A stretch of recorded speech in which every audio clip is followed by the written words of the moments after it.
Well, yes, they have tapped into the larger consciousness system, because that's what it is. A system going toward lower entropy, toward love, and it turns into this white light. They see, right now, where are your eyes when you're out of body, right? They're back in your body. You don't actually have eyes.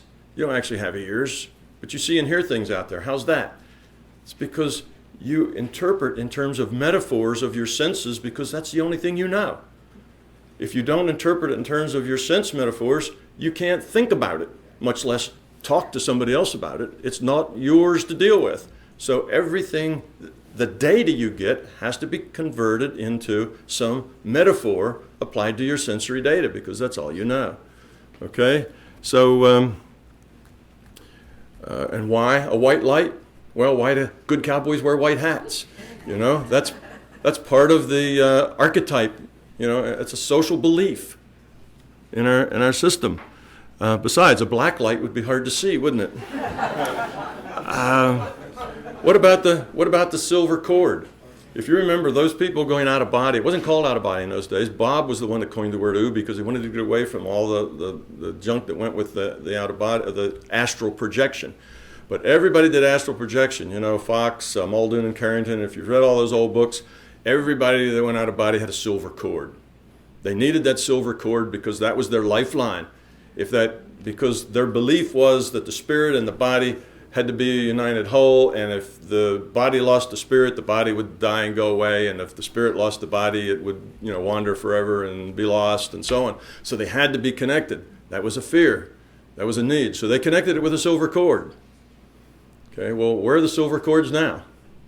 Bob didn't talk about any silver cords. You know, nobody sees silver cords anymore. Well, they're just not needed anymore because we don't have the same belief system. For those people, that was just like the air hose going down to the diver, right? It was necessary. If they lost that cord, how could they get back? You know, it's like the breadcrumbs, you know, for Hansel and Gretel. You know, that was their way back, and that was their lifeline because that was the belief that they needed it. Okay, so silver cords go away. Specific beings, angels, saints, relatives. You know, you see Uncle Fred, right? Uncle Fred, you know, he's been dead 10 years, and you go out and see Uncle Fred, and there he is. He's in that same plaid shirt, you know, with that same straw hat, you know, and a corncob pipe, just the way you remember him, that same smile on his face, and you talk with Uncle Fred. Do you think Uncle Fred's been 10 years without a change of shirt? Yeah. You know, we dress those people based on our own knowledge. That's because that data that says Uncle Fred to us, then that's our interpretation. That's our metaphor we put on it. Well, what about beings in general? When we have a conversation, we get data that we interpret as conversation, then we turn it into a being because we have no conception of getting data from a rock, right? It has to be another being if it's talking to us. And if it's a being, of course, we kind of make it look like it's got a head on top and shoulders and arms. We kind of make it look like us because that's our concept of being. So those beings that you see out there, that's your metaphor. The way you dress them is your metaphor, okay? And those people that we don't know how to dress, I mean, we know how to dress Uncle Fred, but we don't know how to dress a lot of those people because we don't really know who they are, where they're from. What do? Put a robe on them. They all wear robes. Yeah. Robes are high fashion in the non-physical. Everybody there wears robes. I mean, yeah. You ever been in the non-physical and seen somebody naked? No, never, because we have beliefs generally that make us use those metaphors. Okay, let's do a couple of more metaphors. Now those are easy. What about when we heal? What do? We envision the bad stuff needs to be healed as like a dark mass of some sort, right? And we put white energy on it. We project white light to it until we burn all that dark stuff away. It's the way a lot of us heal. Well, that black thing is just a metaphor, right? That white light is just a metaphor. There is no light. We send somebody energy. Oh, and they feel better. There is no such thing as energy. This is a virtual simulation. That's a metaphor. Energy is our metaphor for something that makes a difference, for something that has power and that can produce an action. Just a metaphor. There's only one active ingredient, consciousness. Conscious intent is the only active ingredient. That beam of white light is a metaphor. What about the Hindus? The Hindus have chakras, right? They have 7 chakras and they place them in different places of the body. The chakras are just metaphors. Okay, Now, when I say just metaphor, you might get the idea that metaphors really aren't all that important. No, metaphors are good. We need those. That's how we communicate. We can't communicate without them. It's not that a metaphor, just a metaphor, means it's not really real. We need metaphors. That's how we break things into pieces. That's why I told you there were 2 databases instead of 1. It's easier for you to see it that way. So we take the data, we break it into things that's easier for us to see, that makes sense to us. We give those various pieces properties, right? And then we can talk about it, and then we can have conversations. So we work up these models. They're all models, and they're just models. Okay, so you're beginning to see that I am stepping all over your beliefs here. So light's a metaphor. Energy's a metaphor. All of these things are just metaphor. All right. Now, so the nature of a virtual reality. This will be another big step. If you think I'm leading you down the rabbit hole now, this one's a big step for you to take, but it's the way it is. So I'll tell you the way it is. If you remember what your kid was playing, and I'm going to use World of Warcraft and Sims because those are the only 2 I know. In the World of Warcraft and Sims, do the people who make those games, do the programmers who make those games have to render, they render the characters, right? They render the images. Do they have to render oxygen for the images to breathe? Well, you're thinking, oh, that's ridiculous. Of course they don't have to render oxygen for the characters to breathe. They're not real like us. They're just made up in a computer. They're just virtual characters. Well, if one of those World of Warcraft characters falls in a lake or falls in a river, or if in the Sims, if they get in a swimming pool and there's no way to get out, there's no ladder, what happens to them? They drown.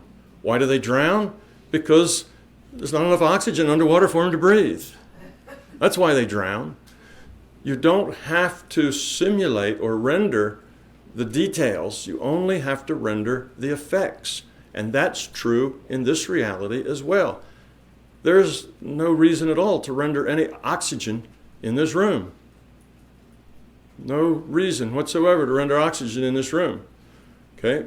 This is a probabilistic reality, a statistical reality. Here's the measurement. Yeah, I'm still here.